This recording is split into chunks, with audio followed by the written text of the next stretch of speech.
നമസ്കാരം.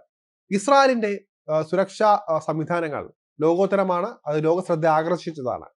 എന്നാൽ ഈ ഒരു വിഖ്യാത സുരക്ഷാ സംവിധാനങ്ങളുടെ ബലഹീനതയാണ് ഇപ്പോൾ വീണ്ടും വീണ്ടും വാർത്തകളിൽ നിറയുന്നത്. കഴിഞ്ഞ ദിവസത്തെ ഹൂതികളുടെ ആക്രമണമാണ് ഈ ഒരു ചർച്ചകൾക്ക് വഴിവെച്ചിരിക്കുന്നത്. യമനിൽ നിന്ന് വിക്ഷേപിച്ച ഡ്രോൺ ഇസ്രായേലിലെ രണ്ടാമത്തെ വലിയ നഗരമായ തെൽ അവീവിനെ മാത്രമല്ല പ്രകമ്പനം കൊള്ളിച്ചത്. പ്രതിരോധ സംവിധാനങ്ങളുടെ അടിത്തറ ഇളക്കുന്ന ആക്രമണം കൂടിയായിരുന്നു അത്. ടെൽ അവീവിൽ ഉണ്ടായ ഡ്രോൺ ആക്രമണത്തിൽ ഒരാൾ കൊല്ലപ്പെടുകയും 10ഓളം പേർക്ക് പരിക്കേൽക്കുകയും ചെയ്തിരുന്നു. യഫ എന്ന് പേരിട്ട പുതിയ ഡ്രോൺ ഉപയോഗിച്ചാണ് ആക്രമിച്ചത് എന്നാണ് ഹൂതികളുടെ സൈനിക വക്താവ് യഹിയ സാരി വ്യക്തമാക്കിയിട്ടുള്ളത്. പുരാതന ഫലസ്തീൻ നഗരത്തിന്റെ പേരാണ് ഡ്രോണിനും നൽകിയിരിക്കുന്നത്. ശത്രുവിന്റെ റഡാർ അടക്കമുള്ള പ്രതിരോധ സംവിധാനങ്ങളെ ഭേദിക്കാൻ തങ്ങളുടെ പുതിയ ഡ്രോണിന് കഴിവുണ്ട് എന്ന് യഹിയ സാരി പറഞ്ഞിട്ടുണ്ടായിരുന്നു. ഇത്തരത്തിലുള്ള ആയുധങ്ങൾ ഹൂതികളുടെ കൈവശം നിരവധി ഉണ്ട് എന്നാണ് ഇപ്പോഴും റിപ്പോർട്ട് വന്നിരുന്നത്. നേരത്തെ ചെങ്കടലിൽ ഇസ്രായേൽ ബന്ധമുള്ള കപ്പലുകളെ ആക്രമിച്ച് വലിയ തലവേദനയാണ് ഹൂതികൾ സൃഷ്ടിച്ചിരുന്നത്. ഇത് കൂടാതെ എയ്ലാത്ത് തുറമുഖ നഗരവും നിരവധി തവണ അവർ ആക്രമിച്ചു. പുതിയ ആക്രമണത്തോടെ തെൽ അവീവും ഇനി തങ്ങളുടെ 1-ാം നമ്പർ ലക്ഷ്യസ്ഥാനമാണെന്ന് ഉറപ്പിച്ചിരിക്കുകയാണ് ഹൂതികൾ. എവിടെയൊക്കെ ആക്രമണിക്കണം എന്നതിന്റെ വ്യക്തമായ രൂപരേഖ തങ്ങളുടെ കൈവശമുണ്ടെന്ന് ഹൂതികൾ പറയുന്നുണ്ട്. ഇത് ഇസ്രായേലിനെ ചെറുതായിട്ടൊന്നുമല്ല അലട്ടിയിരിക്കുന്നത്. ഇതിൽ പലതും ഇസ്രായേലിന്റെ അതിസുരക്ഷാ പ്രാധാന്യമുള്ള സൈനിക താവളങ്ങളാണ്. ഗസയിലെ വംശഹത്യയ്ക്കും കൂട്ടക്കൊലകൾക്കും മറുപടിയായി ഇനിയും ആക്രമണങ്ങൾ ഉണ്ടാക്കുമെന്നാണ് യഹിയ സാരി മുന്നറിയിപ്പ് നൽകുന്നത്. ഗസയുടെ ചെറുത്തുനിൽപ്പിനുള്ള പിന്തുണയും അദ്ദേഹം ആവർത്തിച്ച് പറയുന്നുമുണ്ട്.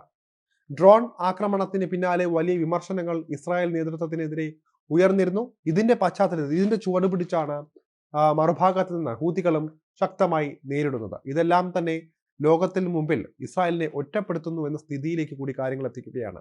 രാജ്യത്തിന്റെ സുരക്ഷാ സംവിധാനങ്ങളുടെ ഫലപ്രാപ്തിയെ ഇസ്രായേലി മാധ്യമങ്ങൾ തന്നെ ചോദ്യം ചെയ്തു വരികയാണ്. ഇപ്പോൾ രാജ്യാതിർത്തിയിലാണ് ഇത്തരത്തിലുള്ള ആക്രമണങ്ങൾ നേരത്തെ ഉണ്ടായിരുന്നത്. എന്നാൽ ഇപ്പോഴത് ടെൽ അവീവ് വരെ എത്തിയിരിക്കുന്നു എന്നത് സംഭവത്തിന്റെ ഗുരുതരമായ അവസ്ഥയെക്കുറിച്ച് കൂടി ചൂണ്ടിക്കാണിക്കുകയാണ്. ഹൂതികൾ വിക്ഷേപിച്ച ഡ്രോൺ കടലിന്റെ ദിശയിൽ നിന്നാണ് ടെൽ അവീവിലേക്ക് എത്തിയത്. തുടർന്ന് ഷാലോം അലൈഷം തെരുവിന് സമീപത്തെ യഹൂദ തെരുവിലെ കെട്ടിടത്തിലേക്ക് ഇടിച്ചു കയറുകയായിരുന്നു.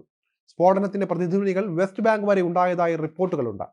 സംഭവം ഇസ്രായേലി ജനതയിൽ വലിയ ആശങ്കയാണ് സൃഷ്ടിച്ചിട്ടുള്ളത്. ഇത്തരമൊരു സംഭവം ഇസ്രായേലിന്റെ ചരിത്രത്തിൽ തന്നെ ആദ്യത്തേതാണെന്നാണ് പലരും ചൂണ്ടിക്കാട്ടുന്നത്.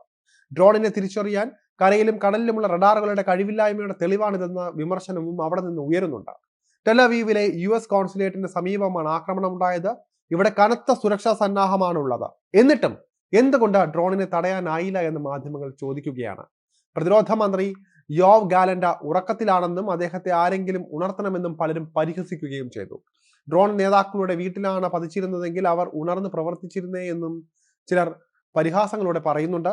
രാജ്യസുരക്ഷ അപകടത്തിലായതിന് പിന്നാലെ സർക്കാരിനെതിരെ വലിയ ജനരോഷമാണ് ഉയർന്നിട്ടുള്ളത്. ആക്രമണത്തിന്റെ പശ്ചാത്തലത്തിൽ ഇസ്രായേൽ പ്രധാനമന്ത്രി ബെഞ്ചമിൻ നെതന്യാഹു അമേരിക്കൻ പര്യടനം റദ്ദാക്കുമെന്ന റിപ്പോർട്ടുകളും വരികയാണ്. സംഭവത്തിന്റെ തീവ്രതയാണ് അദ്ദേഹത്തിന്റെ തീരുമാനത്തിന് പിന്നിലെന്ന പല വൃത്തങ്ങളും ചൂണ്ടിക്കാട്ടുകയും ചെയ്യുന്നുണ്ട്. ഹൂതികൾക്കെതിരെ ശക്തമായ തിരിച്ചടി നൽകണമെന്ന ആവശ്യവും ഇസ്രായേലിൽ ഉയരുന്നുണ്ട്. സൈനിക വക്താവ് യഹിയ സാരിയെ വകവരുത്തണമെന്നും പലരും ആവശ്യപ്പെട്ടിട്ടുണ്ട്. ഇതിലൂടെ സംഘടനയുടെ മനോവീര്യം തകർക്കാനാകുമെന്നും സൈനിക വിദഗ്ധർ ചൂണ്ടിക്കാട്ടുന്നുണ്ട്. ഇതുവരെ കണ്ടിട്ടില്ലാത്ത സ്ഫോടനമാണ് ടെൽ അവീവ് കണ്ടതെന്നും ഇസ്രായേലി ചാനലായ 12 റിപ്പോർട്ട് ചെയ്തിട്ടുണ്ട്. ഇസ്രായേലിന്റെ സുരക്ഷാ സന്നാഹത്തിലെ വിള്ളലാണ് ഇതിലൂടെ വെളിവായതെന്നും ചാനൽ വ്യക്തമാക്കിയിട്ടുണ്ട്. തങ്ങളെ ആക്രമിച്ച എല്ലാവർക്കും തക്കതായ മറുപടി നൽകുമെന്ന് പ്രതിരോധ മന്ത്രി യോവ് ഗാലന്റ് പറഞ്ഞിട്ടുണ്ട്. എന്നാൽ നെതന്യാഹു സർക്കാർ ജനങ്ങൾക്ക് സുരക്ഷ നൽകുന്നതിൽ പരാജയപ്പെട്ടെന്ന് പ്രതിപക്ഷ നേതാവ് യാർ ലാപിഡ് കുറ്റപ്പെടുത്തുകയും ചെയ്തു. ഏതായാലും ഇസ്രായേൽ വലിയ പൊട്ടിത്തെറികൾ ഉണ്ടായിരിക്കുകയാണ്. ഇനി ഇതിനെ എങ്ങനെയായിരിക്കും ബെഞ്ചമിൻ നെതന്യാഹു നേരിടുക എന്നാണ് കാത്തിരുന്ന് കാണേണ്ടത്.